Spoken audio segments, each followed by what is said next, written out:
Hey everybody, you're on screen now, Monkeys Forever. Hello. How is everyone doing?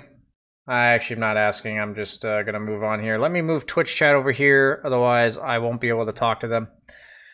Welcome everybody. This is episode what number is this at, Monkeys? Let's go with like 44. Okay, honestly that sounds like a pretty good estimate to me. Episode 44 of the podcast.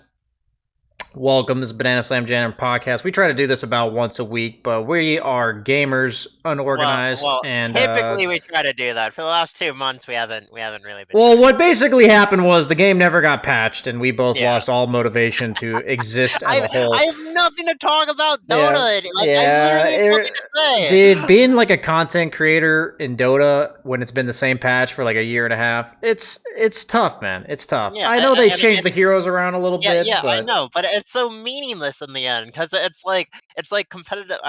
Dude, I feel like a f***ing broken record at this point because we have literally had the same exact train of thought in like 7 different podcast episodes in the okay. So last half let's a year. So let's not, let's not beat a dead horse or whatever you Yes. call that. Whatever you call that. There is a little bit of news here and there, so I figure we can just talk about some freshness. Like just letting people know we have acknowledged it has been the same patch. We've also acknowledged that it is coming. They have announced the new patch for February 23rd. Yeah. So And they and announced Techie's rework. dude, I'm literally looking at my outline for the podcast, and you're just ruining it. You know, Brian, you complain when I don't bring content to the table. You complain when I do bring content to the table. Like there's no there's You're no there's you're no pleasing allowed you. you're allowed to bring content to the table if it's not content that I already have on the table. Well, you steal all the easy shit. Like what? Uh, exactly. So, okay. So, welcome everybody. Welcome to the Banana Slam Jaren podcast. This is BSJ. Today, no, I'm kidding. We're not going to start over. So, basically, the first announcement, as I so prepared, is that they announced a rework for techies in 7.31. So, we're just go ahead. You raised your hand. Go ahead. I'm curious. Is this the first time they've ever announced a rework about a hero before they actually like do the rework? I think so. Because Because there's a few heroes like Death Prophet and Necrophos and Viper that got some reworks. but And they just kind of did them. They didn't like yeah, hype they it just up or released them. anything. Yeah. Yeah. So so first impressions, monkeys. You hear there's a rework for techies. What does that make you think? I genuinely don't know what it makes me think. Like Techies has always been this almost singled out hero that just completely deconstructs how you play Dota, and you like have to change like the style you play when you play against it. Like you can never walk high grounds without vision. Like you can never walk like down lanes without sentry wards or a gem or something. Like you have to like genuinely think about the stuff all Okay. the time. So So everyone hates techies except for except for techie spammers. except for like some of the maniacal people in society. We all know those are the people that just want to see the world burn, and that's okay. You guys are needed in the world as well. But my question, I'll give my opinion after you, is what exactly bothers you about techies? I understand blowing up to mines and dying full to zero is like an obvious thing that would bother you, but like, I mean, like personally, I'm not gonna lie. I don't even get that annoyed by Techie's like gameplay anymore. Like years ago, I definitely minded it way more because I was just stupid and bad at Dota, and like I just wouldn't think about anything the way I should against Techies. Now, like if I genuinely had to have one complaint about a hero like Techies, it would be kind of similar to like a Tinker or an Arc Warden of just like it typically stalls the game for a very long time, and that's just in general kind of annoying. okay, so the biggest thing for me about techies, first and foremost, is that the stalling is absolutely a big thing, but he's not an actual laner. You can't give a hero 33 damage and just like call them a laner. Okay, that's so true. the fact that he doesn't legitimately lane, like I think Pudge is kind of the same, right? And they've actually attempted to give Pudge like, his hook one shots creeps, all that kind of stuff. Like they gave him a little bit more armor, that one patch where they gave Pudge HP regen. I think any hero that just can't innately lane is just bad for Dota. I don't like it's innately cheesy. It's not going to work at the higher brackets for the most part. And I don't think that's a good mechanic. So conceptually, he needs to be able to have a lane. But secondly, thirdly, fourthly, I'll continue, is that, he says he stalls out, you say he stalls out the game. My biggest issue is he's a hero that fundamentally does not fit Dota, and that's because when he's ahead, he has absolutely nothing he can do differently than when he's behind. He's the exact same hero, he's just like moved 1,000 units further forward on the map. You just changed where you place your So it's like I understand his mind's like hit towers or whatever, but how often in a winning game do you actually see a techies killing a tower? Like it doesn't happen.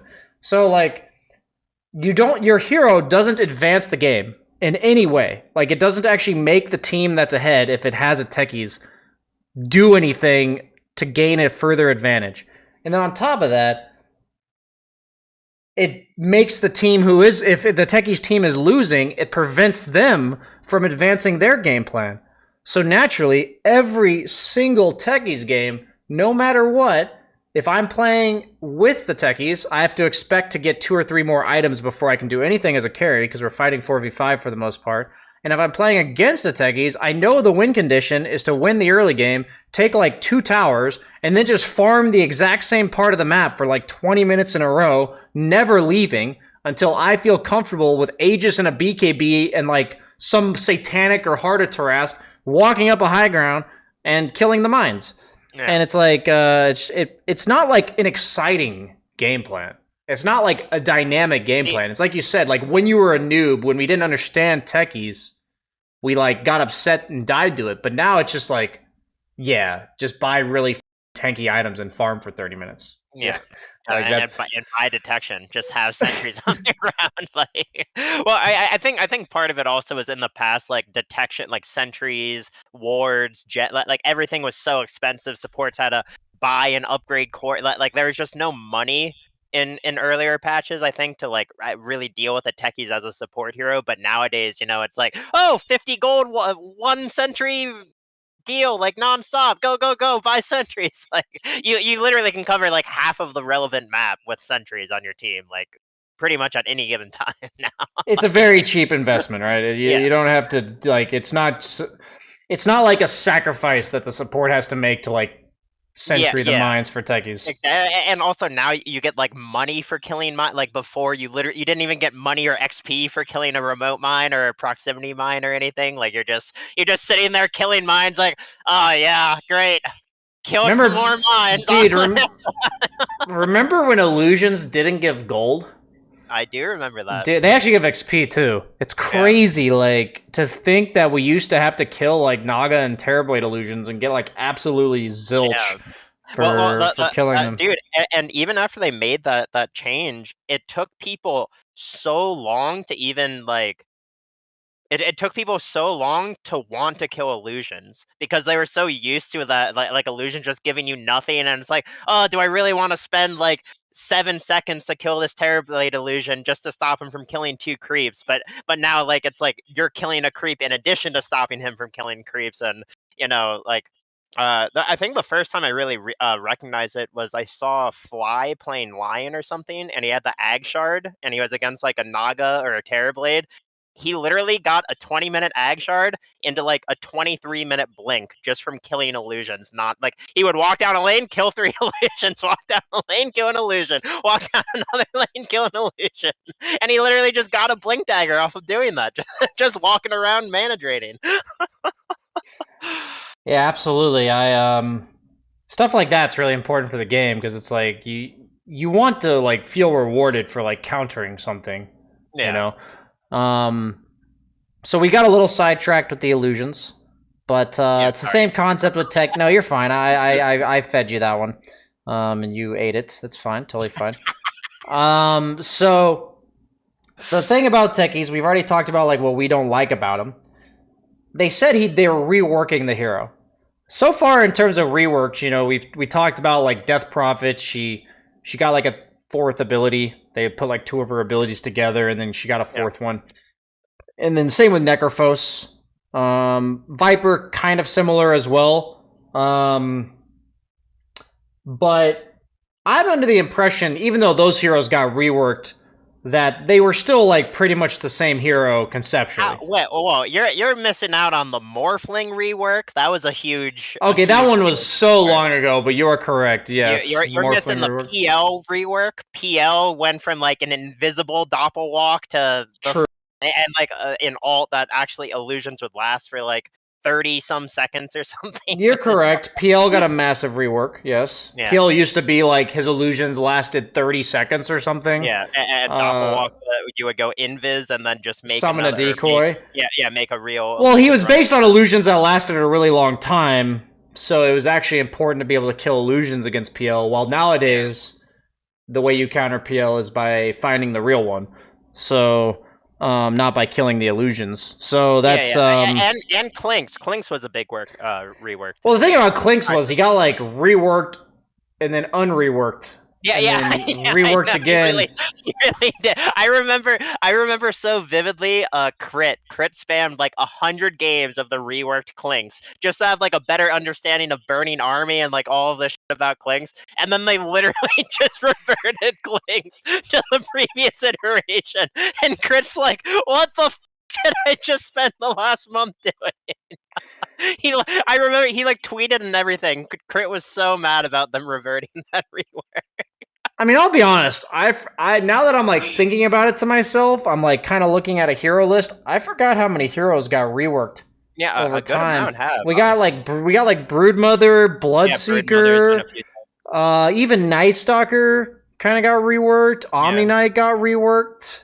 Um, you got heroes like Doom that got reworked in Yeah, regards to yeah, like completely changing how they lane and stuff.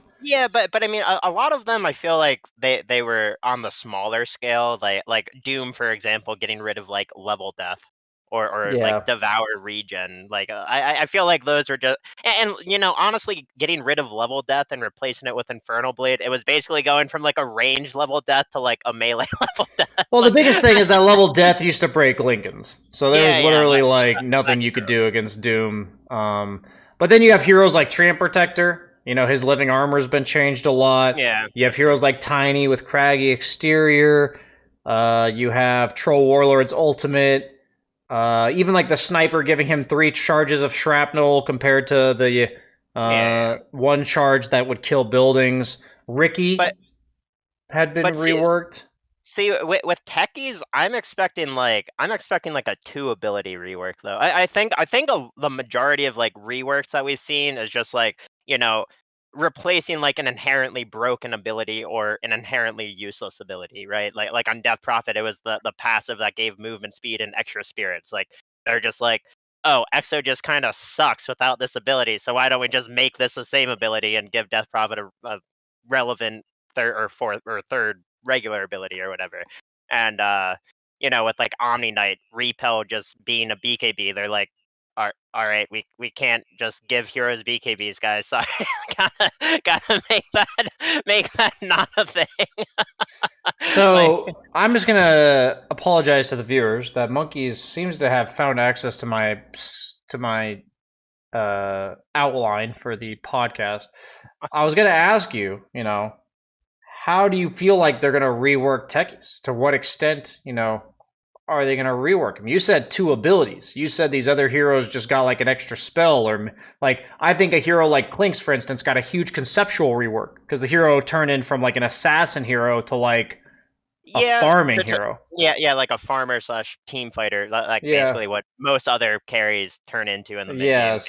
So do you think it's a complete conceptual rework of techies? Well, I mean, I guess when I said 2 ability, like, honestly, it pretty much has to be a conceptual rework, right? Because as of right now, it's kind of as you said, like, the only way you play techies, like, when you play techies, you have one game plan, and it's create traps on the map. that the enemy team has to worry about or deal with. And it's like, the more I think about it, the only ability that doesn't really necessarily contribute to that is the suicide or blast off. Yeah. Which, like, technically that, you could consider that like a team fight ability, especially after you get the shard when you get like the 2 second stun on top of it. But like, if you take away stasis traps, proximity mines, or remote mines, like the hero just dies, right? Or the current iteration of the hero just dies. So you pretty much, like, I feel like those three. I mean, maybe you could argue stasis traps will like always be useful because it's just like a 5 second route. Like you can still just drop those randomly around the map and be like, up. Got a 5 second route right here, guys. Go get them or something. But like, I mean, that's basically what Broodmother is, right? Broodmother has an Ags that just drops a web that is a 4 second route, like randomly around the map. So I guess you could argue that, but yeah, I feel like if you take away like one of proximity mines or remote mines, like you have to take the other away, right? Otherwise, it's just like it makes no sense. Unless So you're giving techies like an alt that like makes all of his mines into like flying mines or something, and then you can run around the map with a bunch of flying mines. okay. So here's my bold prediction. Before you go on your random tangent about random crap, my bold prediction is that the only ability they're gonna leave is blast off. Yeah, that's Okay, so basically what I said in a very long way. that is the only ability I think they're gonna leave. And my idea is that first and foremost, the idea of a hero that makes an area unenterable with no heroes there should be gone. Like that should not exist in the game. Okay, like that Yeah, that is not a fundamentally enjoyable or good mechanic for the game. So every idea of a hero that can like leave behind a death trap and never come back without any of his own heroes being there is a problem. So let's get rid of those. Let's get rid of the stasis mines because they synergize with the other two mines. And I already, based on what I've already said, I believe the other two mines need to go. Why can't you have a demolition hero that is based on like team fight spells and like nukes? So like let's just follow the exact plan that, Valve has had. Let's give him 3 mobility spells, a displacement stun, and then a team fight ultimate. 2 ultimates. Why not just give him 2 ultimates? That seems to be the common play here. Memeing aside, I actually think his ult would be really sick if it was like some sort of carpet bomb ability, like similar to the gyrocopter shard in Ag's lab, where it like drops a bunch of carpet bombs. I think that would be cool. And then I think like another one of his skills could be kind of similar to Sniper's grenade, where you like toss it out and it's like a grenade with like a slightly delayed trigger. I think that would be cool. And then go ahead. I actually did have an idea about a Techies rework like a while back. Do you know Overwatch at all? The game?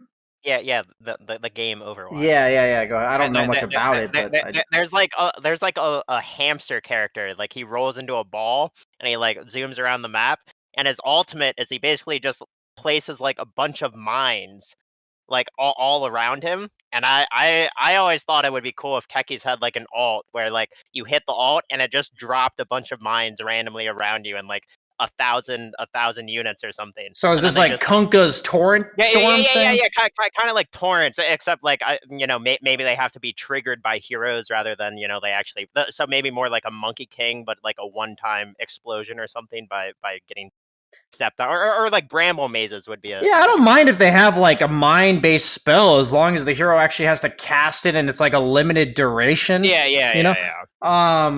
So like, yeah, I mean that's fine with me. Another ability, like I'm telling you, man, like you have Lifestealer Infest.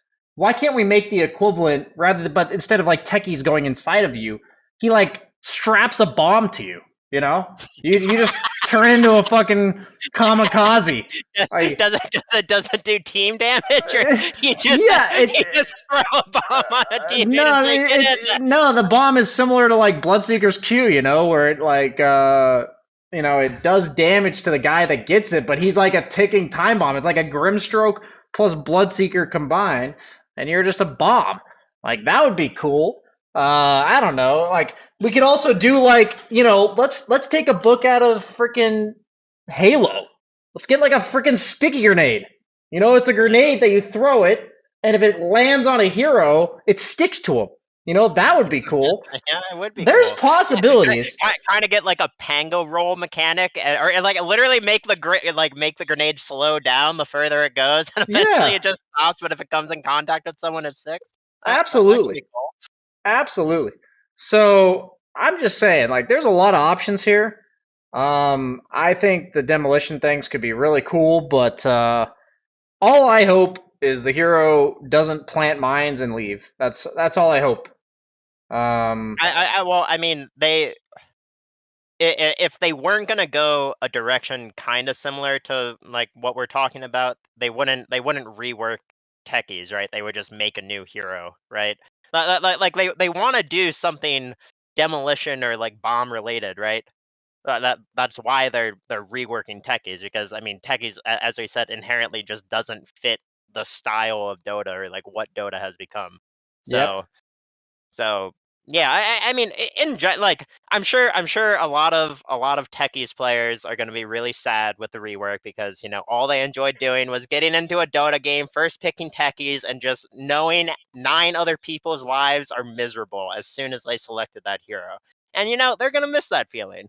But in general, I just look forward to having another hero that hopefully is going to be viable, because I feel like typically with reworks, or not typically, but at least when the reworks are big, the hero almost instantly becomes like a new hero almost, like because they have to overtune these reworks to get people to try them out and play them, right? So I'm sure whatever they do to techies, the numbers are going to be insane initially, because I mean, again, I feel like we're definitely correct in presuming they're gonna be replacing all of the mine abilities, because they kind of have to, right? They have to. You can't replace like 2 of them. Yeah, exactly. Like, so. Okay, so real quick, monkeys.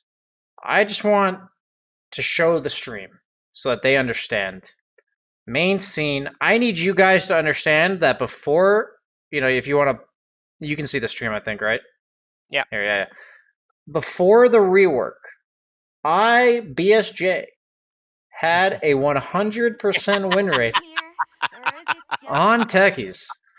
So probably the highest win rate of anybody in the Dota scene on techies. That's quite impressive, Brian. I must say. Thank you. So you were saying, like, so a lot of what I'm seeing from people, you're talking about techies players. They're going to be sad and everything. A lot of people are mentioning they have to like keep the skills the same or similar because of the Arcana. And like, let's just be honest, like, Valve doesn't have to do anything. They don't have to, they can just rename the things, probably never update the challenges. You'll probably never be able to progress again on Dota Plus. But the thing is it's like nobody wants that, Like, let's just get you guys out of here. Even if you are a techies enjoyer, that nobody likes you. You know that you are negatively contributing to the enjoyment of the game of Dota 2. You know it. And that's okay. I'm not even mad at you as a person.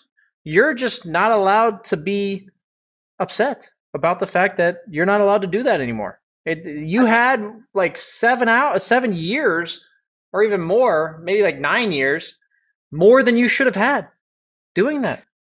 The funny thing to me is that like techies play, the people who pick techies or like literally would go in games and be like, all right, I'm first picking techies.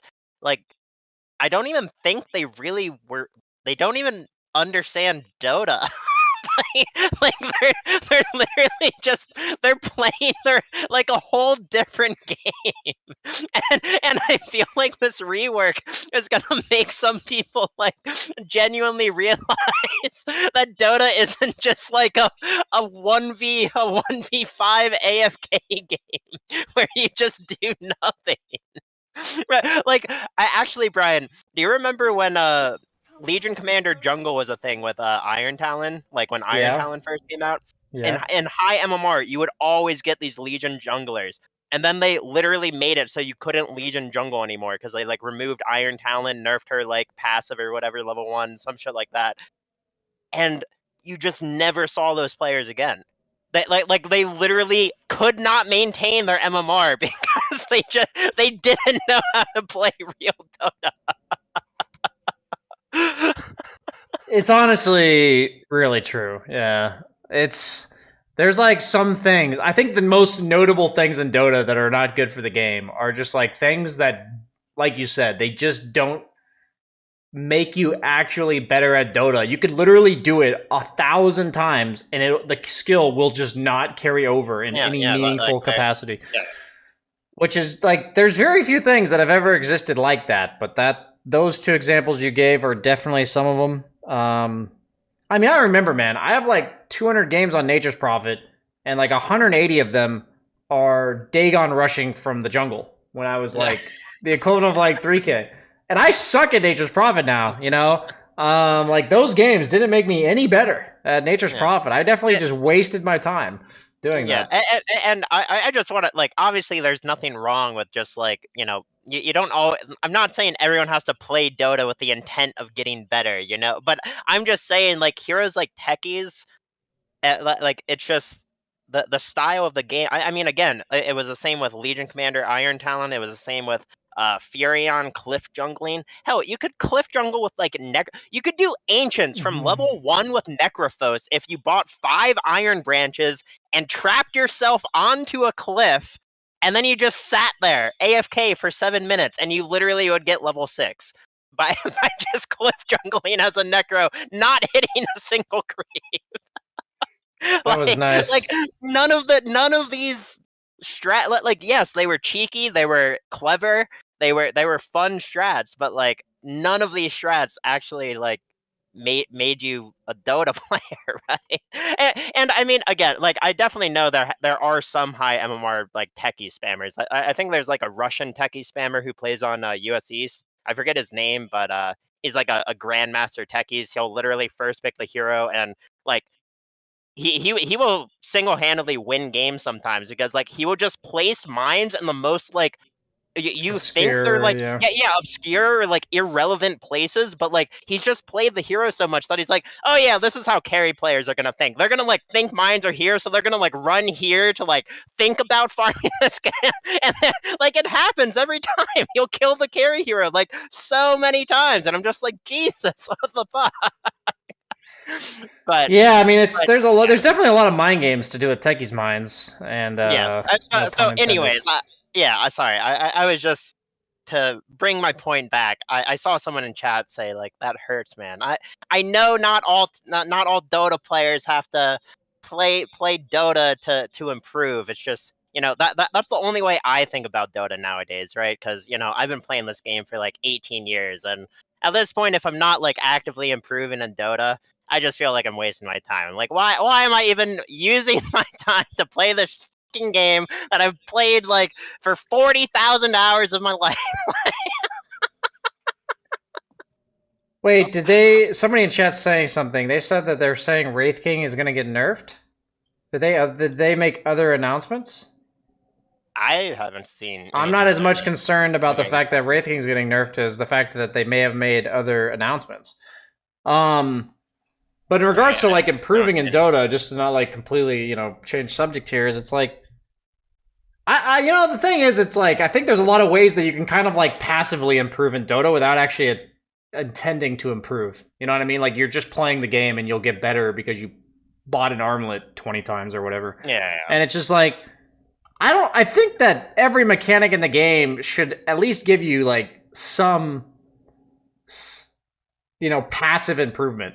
Yeah. Like it's like if you do this 1,000 times, you will end up being better at Dota. It's like even if you're not trying, it's like Yeah. it will help you in some capacity. Um, I personally think that's better for the game, but No, in the long run, it is for sure. And I think again, Techies has been in the game like for like pretty much since the beginning of like Dota getting popular. So it's not like it was short lived, right? Techie survived what 7, 8 more years than Fountain Hooks. I was devastated by Fountain Hooks, Brian. I was devastated. I literally went into pubs with my friend Patrick, and we would just first to Chen Pudge every single game, and from like level 5 onwards, all we would do was Fountain Hook. I would rush Boots of Travels. He would send me back. We'd attempt it. I'd travels out of the base. We'd do it again. good times. Good times. Uh, I guess things like that, like it can be fun to discover these strategies, but they should only be like a limited time. Like once you figure out the strategy, it's like it's done. Time to nerf it. That's pretty much what they've done with like everything. So it's like, Yeah. you know, it's the same message. We're saying like once you, I feel like they share that sentiment. It's like once there's no further mastery of a subject or a hero, it's like time When to, something gets exposed, then yeah, they're it's like, time to just all right. Or change it. when EG loses an official, then they got to change it too. True, true. like Very, like that the tiny toss bug, the tiny toss buyback bug that yeah, happened in like 3 insanely important matches. I think it happened to Team Secret. They lost because of it once. Alliance, they lost because of it once, and there was one other team that it like or that lost because of it, I think. And then EG does it, but or they do it to Quincy, but Quincy wins because of it against EG. and then Valve is like, all right, my boys here on EG, they need to not get griefed by this toss bug. Time to patch this one. It's like why it's like the way they think about patching some things out is so obscure, I feel. Because it's like pretty bizarre.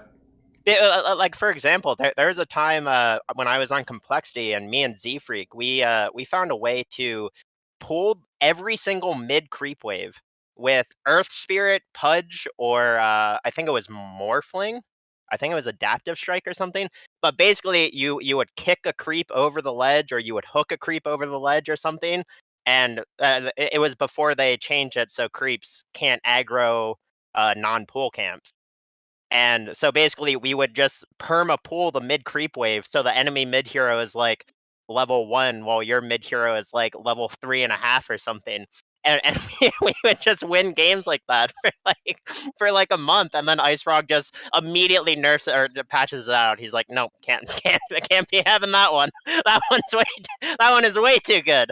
But it's like, and then you see stuff like the toss bug, or like what were some other ones I left in for a while? The IO relocate TP. Like you yeah, could I remember perfectly that. frame perfect time TP, so you would just get out of IO relocate, or you would TP back to Fountain as your reload would teleport you wherever. But but yeah. Anyways, my point being is I feel like there's no rhyme or reason to like how Valve approaches a lot of these like bugs, or rather, there's no rhyme or reason to like what they consider a bug or a feature, or whatever. They're just randomly like, oh yeah, that seems broken, get it out of here. Like, or they'll just leave something in for 2 years, and then what one team just like loses a crazy match to some random like the tiny toss bug, and you know that gets patched out almost immediately. It was literally 2 weeks after that match or something that it got patched out. And like that bug was around for a long time. Like every time I saw that bug, I saw people freak out about it on Reddit. Be like, "Valve, patch us out, please! Like this is so dumb that my favorite team is losing in these like insane ways," and it just never happened. But EG loses. All right, get it out. Get it out.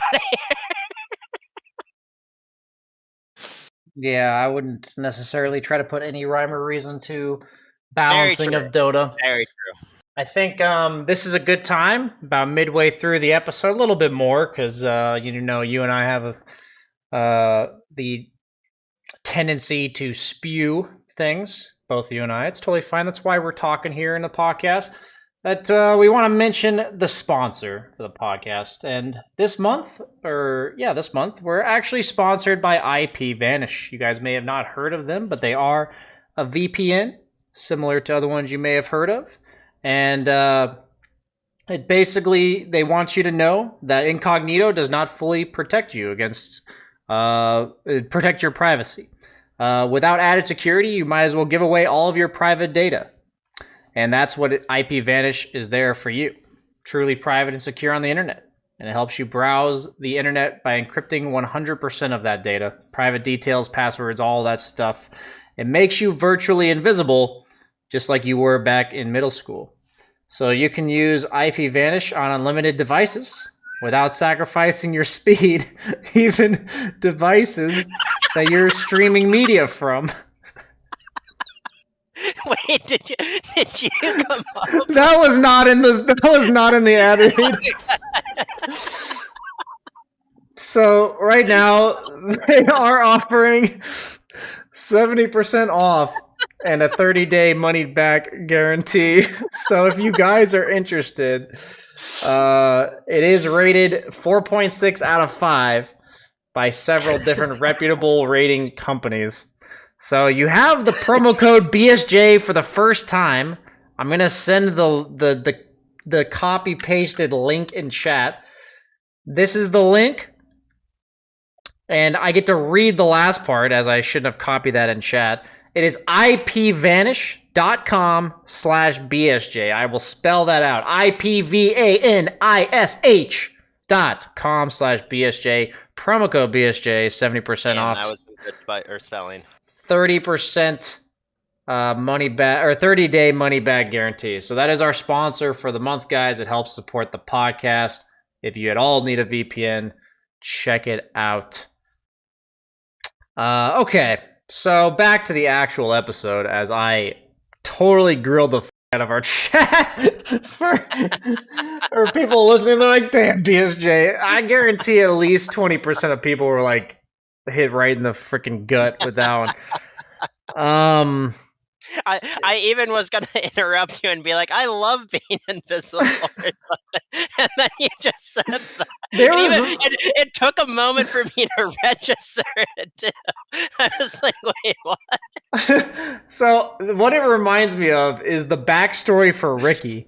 I don't know if you ever read it, but I remember like going through the lore it was like 6 or 7 years ago. I was randomly looking at the lore for certain heroes, and for Ricky it's like, and he was a middle child, so you could assume he was invisible.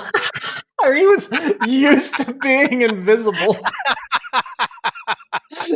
And I was just like, dude, that's so bad.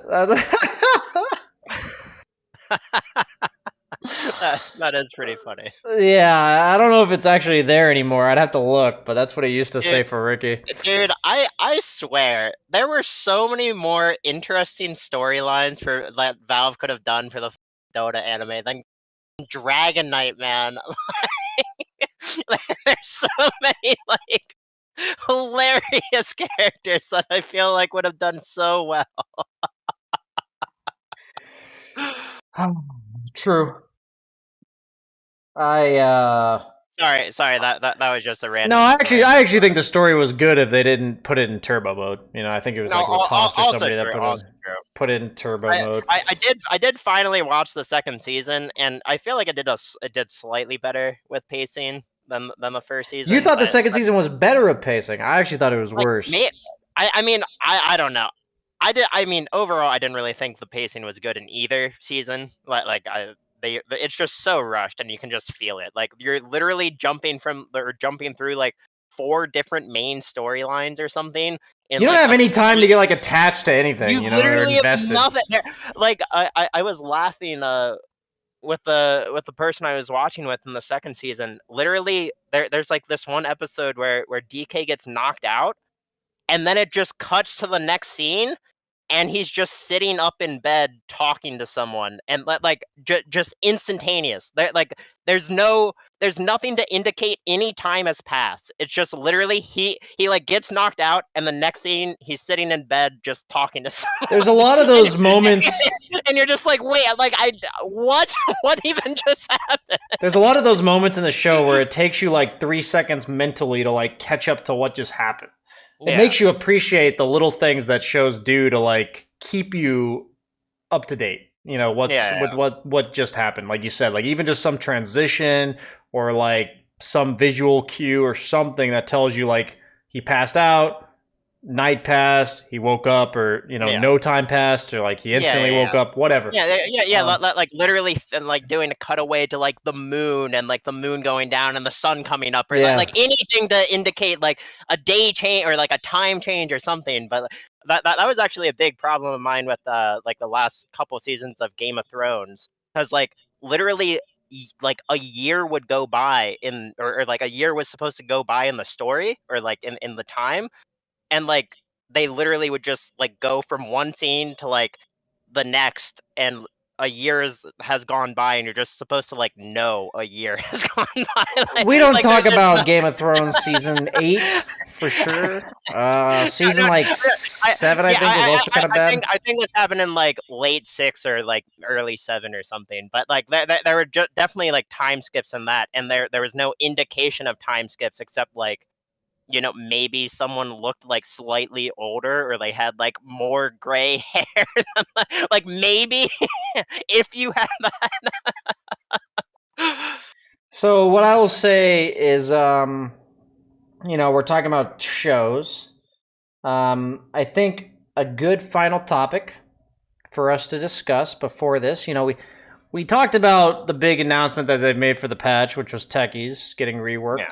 Honestly, not too much more news other than, I was going to mention the Tundra kick with Fata. I did want to get your quick opinion on that if you have one. I mean, my personal take is just I think it was incredibly dumb. Like you can't have like such a strong piece of the puzzle, like Fata, who like literally did all of the work, like literally brought these guys up over the past like year and a half or however long, maybe even 2 years now. I don't even know. Basically form the team from scratch, Yeah, yeah. yeah, but like literally, he has been there from step one. Like he has, I guarantee you, he has laid all of the fundamentals for them. He's been like doing all of like the heavy lift. I mean, in my opinion, a lot of captains that like aren't the tier one captains like Kuro or Puppy or whoever, like captains are so underrated, man. Like, and they are so hard to come by, especially good captains. And like, I don't know, man. Like, I feel like I mean, see, kicks make me like kind of angry because I think I've gotten kicked from like every single like competitive team I've been on, basically, like DPC playing team or whatever, and or I mean, not every single one, but the majority of them for sure. And when I see someone like Fata get kicked after like all of the time and work and effort he's put into that team, it's just like it's heartbreaking to me, dude. Because it's like I mean, I literally saw his tweet of like, "I'm just gonna chill right now. I don't feel like starting or I don't feel like starting from scratch or something like that." And it's like it's so true. Like he has to do all of that again. He has to find a group of players. He has to like teach them everything. He has to like teach them how to communicate, how to think about Dota, what to do in Dota, like all of and then like again, I guarantee you he did all of that for Tundra before Owie came on at least. Or whoever their coaches have been. But yeah, I don't know, man. It's heartbreaking to me to see shit like that happen because like Fata is a astounding player. He can play any role. He has proved it. He's gone to like I mean, he's been to so many TIs on different roles. Like, I don't know, man. It truly was just heartbreaking for me to see because I think Fata is an outstanding player and he deserves more respect than he was given. But obviously, I don't know the whole story, so who the fuck am I to judge? I'll just say that I think the nature of having like virtually no job security is incredibly stressful, incredibly Yep. taxing, and one of the parts about Dota. I think like yeah, it's a dog eat dog world. You got to do what's best for the team or what you think's best for your success or whatever. But like it just shouldn't exist. You know, it shouldn't be part of the community. You shouldn't be allowed. It shouldn't be morally acceptable or even like it just should be done. You know, when you Yeah. kick somebody that formed the entire team, that just shouldn't. I mean, what I like from the very limited like Twitter posts, you know, he said that who they replaced him with, which I assume is a very good player. I'm assuming like Soxa perhaps. That's like the rumor. They said that, Yeah. you know, the rumor is that Snake King's playing 5 in pub, so he's Yeah. like the new captain, and then Sox is probably their 4, just because, you know, you got to think if they're willing to kick Fata that it's probably a really good player. Yeah. So the thing is, what was I getting at?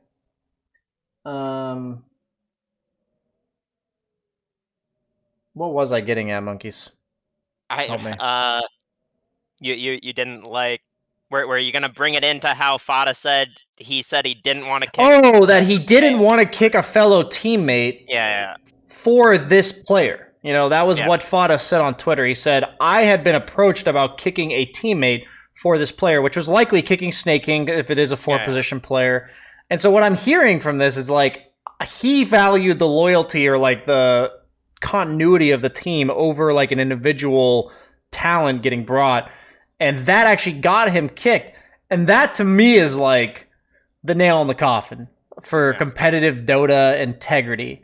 The guy who values the shit that I think should matter got kicked because he valued that. It's like No, for sure. nice guys finished last, like, you know, the same, like that quote incarnate. And that just bothers me. You know, that definitely bothers me.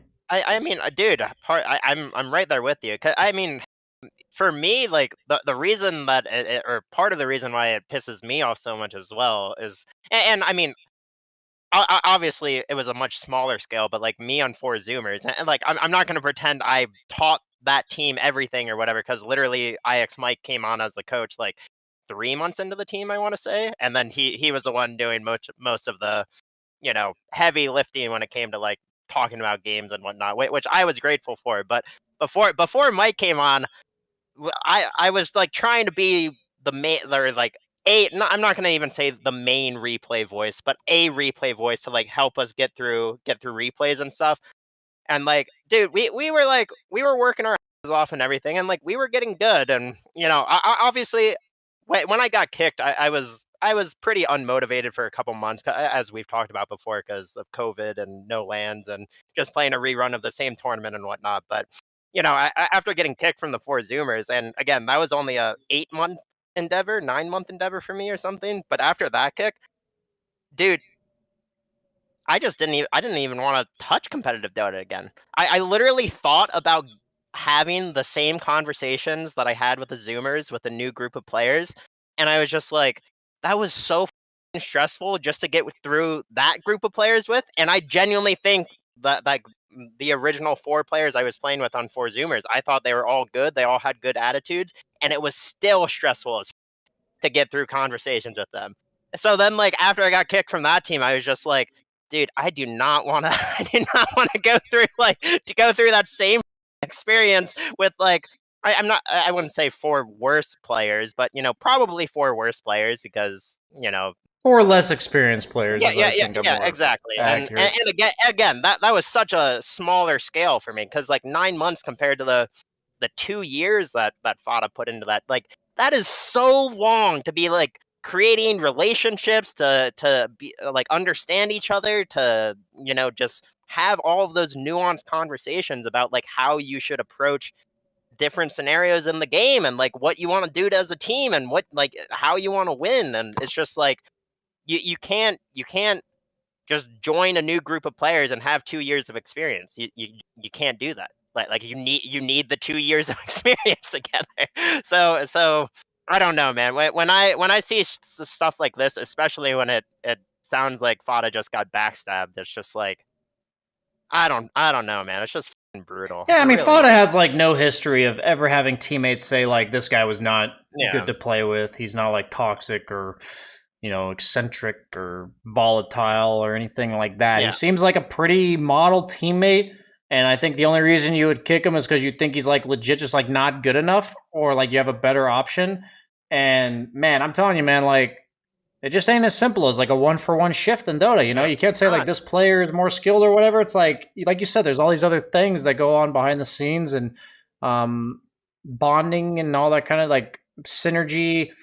And that shit takes a lot of time, and especially for the captain, an insane amount of effort. And there's like a reason Yeah. why Effort, patience, like just patience, stress, whatever. motivation, yeah, stress, like It's like this is the kind of shit that like only he has to deal with to the amount that he did, and it just seems so ungrateful. And it's like not necessarily do they owe him anything, but it's like I see a lot of people in chat saying they lost respect for Tundra.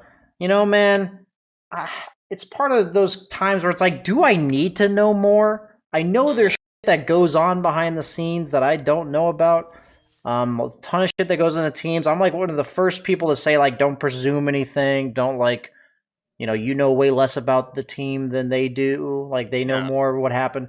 Man, like there just isn't a good reason for this. Like there just can't be other than like the short term. Like we think we have an all star that I we can replace this guy with. I mean, like that is their thought process though, right? Like no matter It's just so scummy. what I've learned is no matter how experienced Dota players get, at a competitive level, like the grass is always greener on the other side to Dota players. Like in their head, like you lose regional finals or you get last place in regional finals, and everyone immediately thinks who's the problem, right? Or like that's your default like thought or whatever. And that's not a good thought to have. I mean, yeah, I definitely thought like that a lot in the past, and I think Been I've there, gotten still kind of do that myself. I mean, like I can still do it, but I've gotten better at just being like, all right, the game was lost, and what were like the plays in the game that caused a loss, rather than like, rather than thinking about a player that caused a loss, it's like what moves as a team did we make that caused this game to go poorly or whatever. And I mean, really what it is in my opinion is like a lot of Dota players, they're very self-centered, and like they don't know how to think of a team as like a collective us. So like you lose one tournament and suddenly it's like, all right, how are we going to like instantly get better? Like cuz all that's on any of these players' mind, as we've talked about before, is just TI. That's all they care about. So like, losing one regional final is that's enough to push anyone who was one game off of TI-10 over the edge, I'm sure. So it's just kind of like, I don't know. I think I have no idea what my point was going into this, but I think it's just Dota players they're very short sighted, and they don't a lot of Dota players don't necessarily understand like what it is that genuinely makes a team successful. And I'm not going to pretend I personally know all of the things that make a team successful, but like I do try to pay very close attention to like what does make successful teams successful. And like if you look at like OG, the current iteration of OG, I feel like it speaks volumes that they got like such a young and pretty inexperienced group of players. Minus Taiga. Is Taiga the only one who is like kind of Pretty experienced? much, it's only Tiger. Yeah, Yeah, yes, but sure. So sure, they have Taiga, but like I've played with Taiga in pubs before, and like yeah, he's talkative. I wouldn't say he's like the most like outspoken captain-esque person ever or anything, but like he talks some, or like he talks the amount of four should talk, right?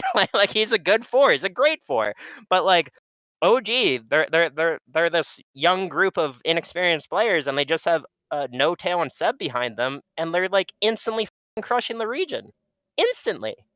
Like what does that say to you? It's just like mentality matters that much. Like having this sense of like togetherness, the sense of team, the sense of just the sense of a unit. And I feel like No Tail and Seb truly prove that time and time again, because I don't know, man. Those two players, they're so good at caring about their team and literally not giving a flying about anyone outside of their team. They're so good at it. I hear about this team stuff, and somebody, it was specifically Brax. Brax, you guys may know him. He asked, "What makes kicking Fata here scummy?" I don't always toss around the best words when I explain things. So I kind of have to reevaluate in my head why I would say the word scummy. It's my I firmly state that is my opinion that it is scummy. What makes something scummy to me would be that, for lack of better things, it's not because the person is necessarily a shitty person. I usually use the word scummy because I just don't think things should work that way. The person's in their right to do it. There's no rules against it. I don't think it automatically makes you a bad person. It's kind of like, skirting a system, whatever, taxes, as long as it's not actually illegal, it's just things probably shouldn't work that way.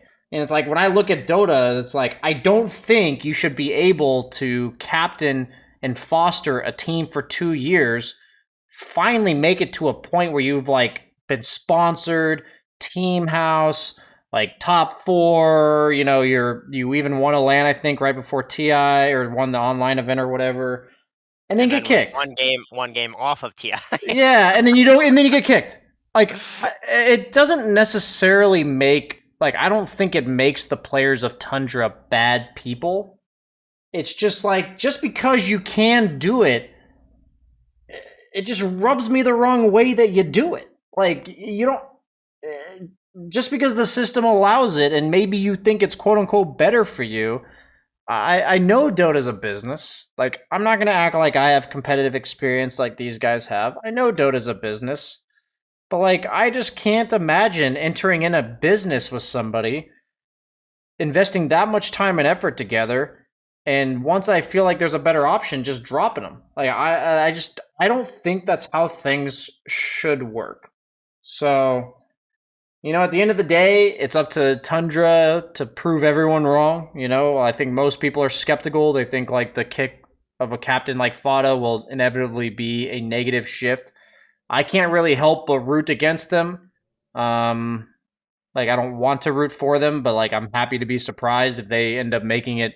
It's I think the players individually are quite good, so yeah, it's not I think they're, but it's literally just time always tells. I don't personally think they will get significantly better without Fata.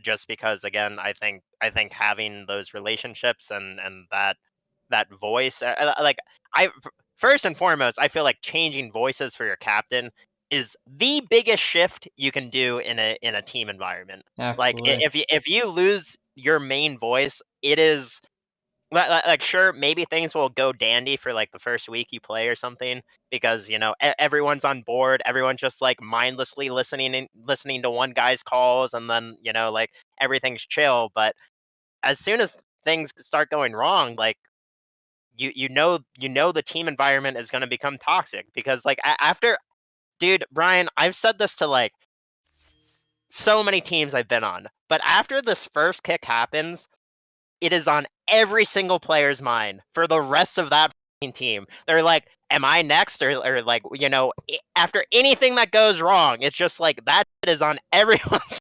mind. Because it's dude, as we said, Fata is the founder of this team, and he's gone. If Fata can get kicked, anyone can get kicked. Yeah, like I said, I think there has to be some sort of job security to promote and foster a healthy team. I just think you have to be knowing that as long as you're not just literally not giving a shit, that there's some trust there. But at the end of the day, I just don't think teams like that win. I don't think you're gonna win. You may temporarily improve or whatever, but an example is like Team Spirit, you know? Like that's the kind of team that wins. They have a captain, they buy into his vision. I thought Tundra fit that narrative, you know? I thought Tundra was potentially just a year behind Team Spirit, you know, with the way that they were growing. You know, I hate it. No, I hate mean, it. I do too, Brian. It sucks, but again, it's just like you say you want job security. Yeah, that would be lovely. There's a lot of things that I would love to see in Dota, but we're just not going to see I it. mean, And this is, esports can't the laws and the rules they can't keep yeah, up with. Like it's literally a system that can't keep up with itself, yeah, right? Like that's yeah. what's happening. Like for lack of some elegant description or explanation, that's really it, right? So Yeah. we actually have hit the hour mark. Time flies when you're Hooray! when you We talk a lot. actually kind of talked about Dota without being repetitive over the last True, 7 months. true. I made That's, sure that's we cool. didn't do that. That's because I had the outline. Wow, great work, Brian. I'll give you 2 thumbs up. Thank you, monkeys. As our next podcast episode will actually be, a few days into the new patch. So we're gonna have all types of stuff to talk about. So if you guys are listening not live on Twitch, maybe on all the other options like Spotify, iTunes, etc., just know that the next episode will be right after the patch. If you guys are listening right now, just know that as well. Be rest assured. We are partnered with Predictions, so that's where you can find us. You see in the top right on Twitch. Otherwise, it's PREEDICTION Prediction. That's where you can find us. Banana Slam Jaren Podcast. If you guys like this episode, we do them relatively often, but sparingly in the last 2 months because of patches or not being patched. But we can't use that excuse anymore, monkeys. So, it's down to the nitty gritty. Got to get shit done, and that's what we're gonna do. So, thanks for watching, guys. Any last words, monkeys? Nope. Appreciate you all, except you, Brian. Okay. Bye. Bye.